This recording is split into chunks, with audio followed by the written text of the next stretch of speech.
So it's been a week since we poured the bulb for the keel, and as you all know, if you watched last week's episode, it was a huge success.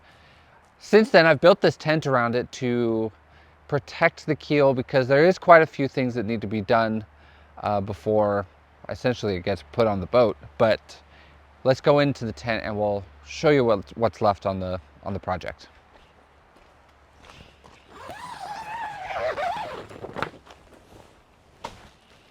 What's really important about this is that we keep this thing dry until it's been coated. There's a few things that have to happen.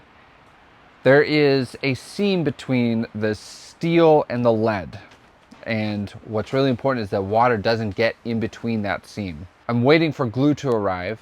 And once that arrives, what we're going to do is we're going to fillet that seam and then we're actually going to glass over it. That will prevent any water from getting down inside the lead. And then we can start working on coating the entire thing with epoxy. And that will just make sure that it doesn't corrode over the next year and a half until we attach this thing to the boat. So it's one reason we built these legs, is so that the bulb can be elevated above the ground and I can actually work on the bottom of the bulb.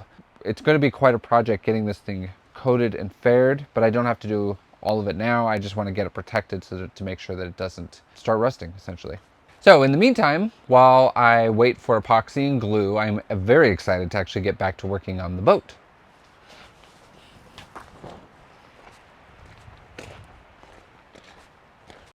The next thing we're going to do here in the galley is get these outboard counters done. So these are where the bread boxes are going to be built. Well, installed. I've already actually built the bread boxes. They're just short cabinets that are underneath the windows. But I don't want just bare fiberglass to be, what plates or whatever are sitting inside the cabinets. I don't want them sitting on bare fiberglass. So what I'm going to do is laminate some. It's like a Formica. It's from Wilson Art is the brand. It's just a countertop laminate that I'm going to use contact cement to glue down. The first thing I need to do is template all these spaces. There's 5 spaces that I'm going to do. I'm going to template these spaces, and then we'll cut out the material and glue it down. Should really make a big difference in this main salon and galley area for just kind of getting rid of the raw fiberglass look and starting to look more finished.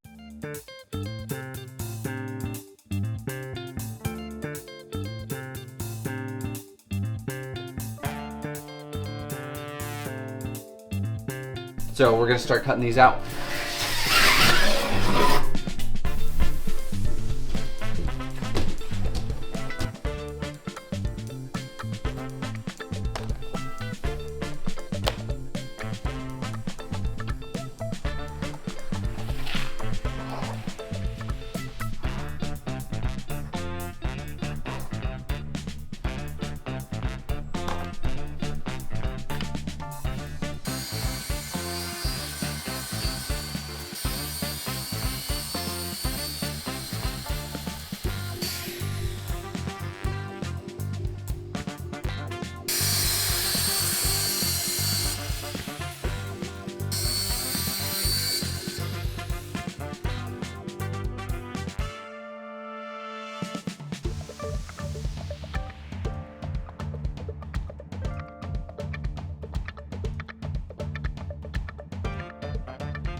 Okay, it's time to glue these down.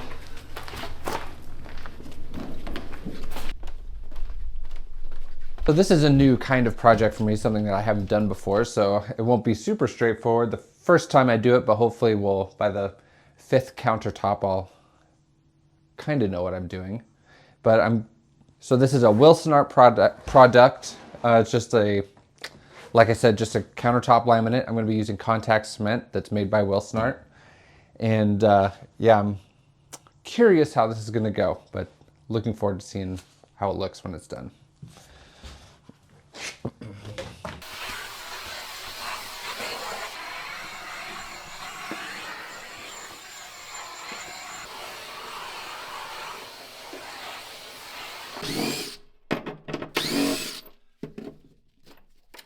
These are the accesses to the tops of the tanks. So I'm going to glue the countertop down, covering those, and then cut it out with a router. And then I'm going to make nice little covers that cover up these accesses to make it look nice. But I just took the bolts out so that I can have lots of room for routing once this is glued down. Gonna wipe this with acetone and then start painting on the contact cement.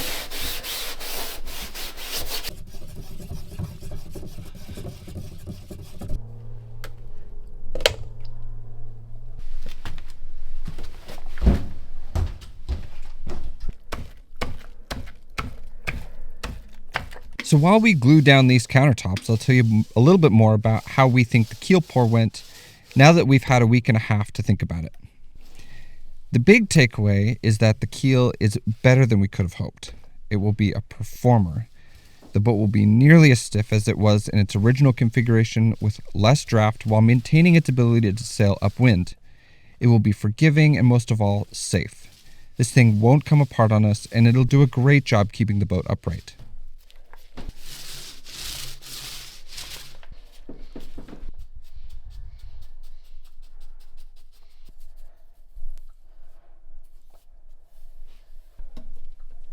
I'm waiting for it to be completely dry is what they say. So you can see it's still like sticky to my finger. While we're waiting, I think I'm just going to start on the next one. I'm sure that some people are wondering if there's anything we would have done differently. The short answer is not much.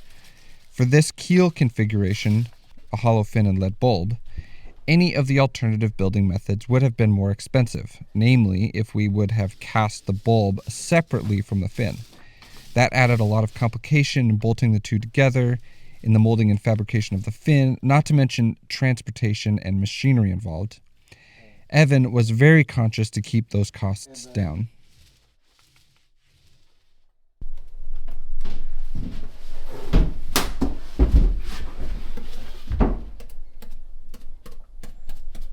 I think it's dry. My biggest concern was with building the mold out of plywood. I didn't like using all that wood as a sacrificial mold.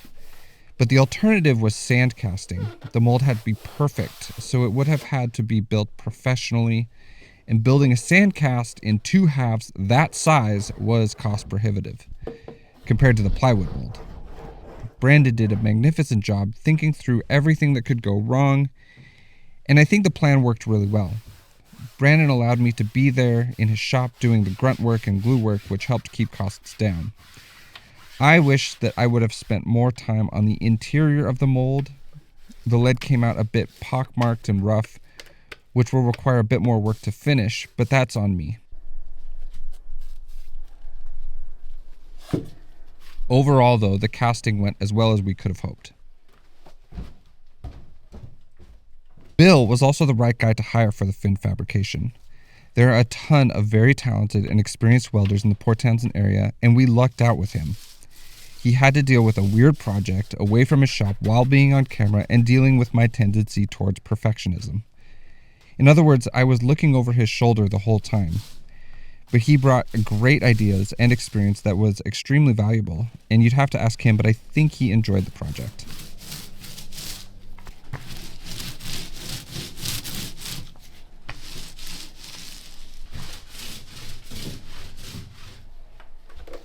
I need some more time.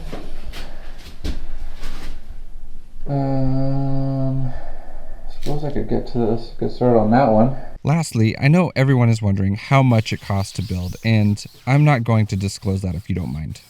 I will tell you that it was expensive, and I did go over budget. It would have been nice to be able to pour the lead locally, but that wasn't an option no matter what shape the keel would have been. And I learned that moving heavy things around isn't cheap. But the end product is 100% worth the expense. So like I said at the beginning of the Keel project, if you are considering helping out our project, you can find our Patreon page at the Duracell Project on patreon.com.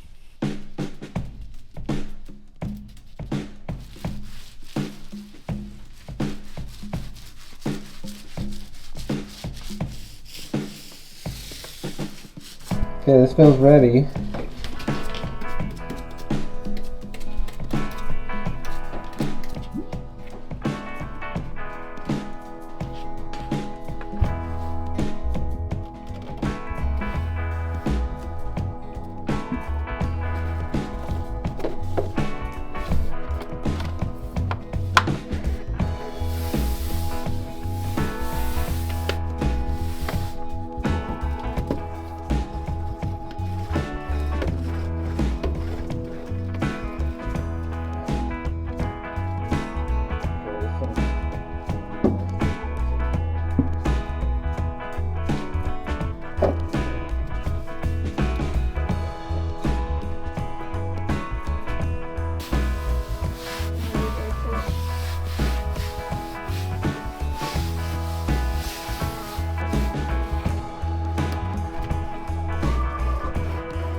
So I've decided I'm going to edge band all of my bread box cabinets with same stuff that I actually veneered all the bread boxes with. And so I'm going to use my Total Boat Fast Cure Thick Sew epoxy, and I'm going to sweep all of these edges with the epoxy. I'm going to put clear resin onto the actual edge bands. I'm gonna let it sit for like an hour until it gets sticky. I'm gonna try and make it more similar to like contact cement, so that when I apply the edge band to the part to the edge, it sticks really well rather than like slides off. So this fast cure combined with the epoxy should get nice and sticky. We'll see how it works.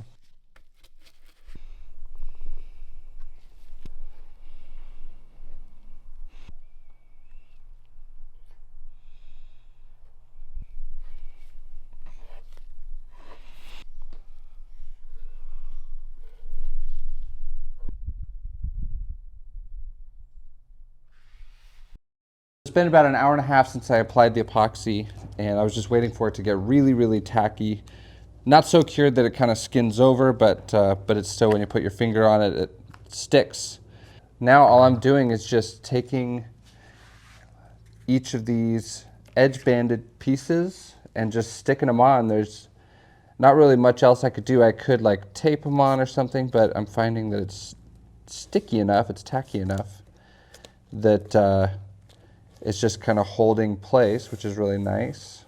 The alternative to using this epoxy method is using like a contact cement, which actually I'll be using later today for something else. But the only problem with the contact cement is, I don't know, I have less experience with it, and so I'm not as good at using it, I would say. But also, I'm attaching these edge bands to foam, and so it's pretty porous. And I don't think that contact cement does as well on the porous surface. I've made all the edge bands like very proud, as you can see. Like, so I'll come back tomorrow and use probably a planer, take the excess off.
Doesn't look like it fits, honey. It fit one time a while back, but since I've painted since then, and so I suppose I need to trim down the edges just another millimeter.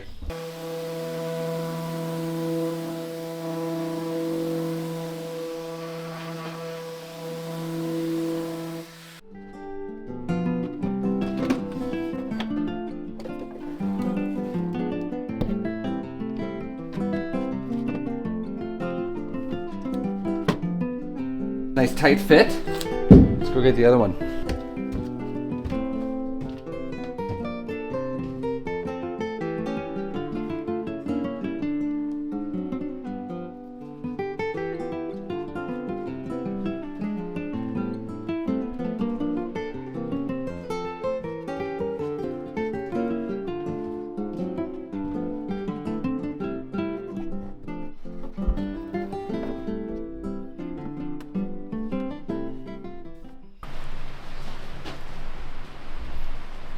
Of course, this one's going to require some trimming as well. Just a little bit. It's okay. Calm down. Guess the viewers can't see my face.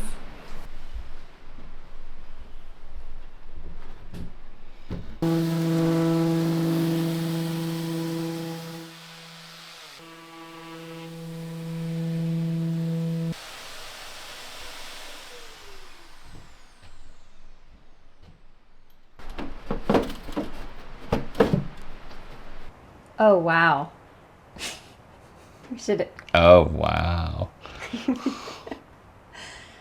Our 17-month-old baby's first expression was "oh wow," and that's like his catchphrase. He says it all the time. Oh, wow. Oh, wow. But this deserves at least 3 oh wows.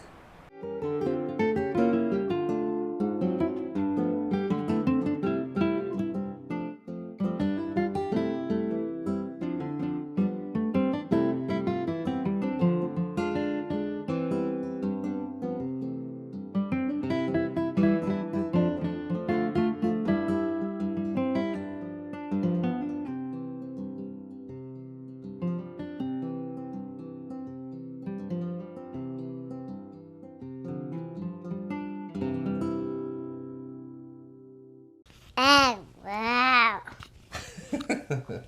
Wow.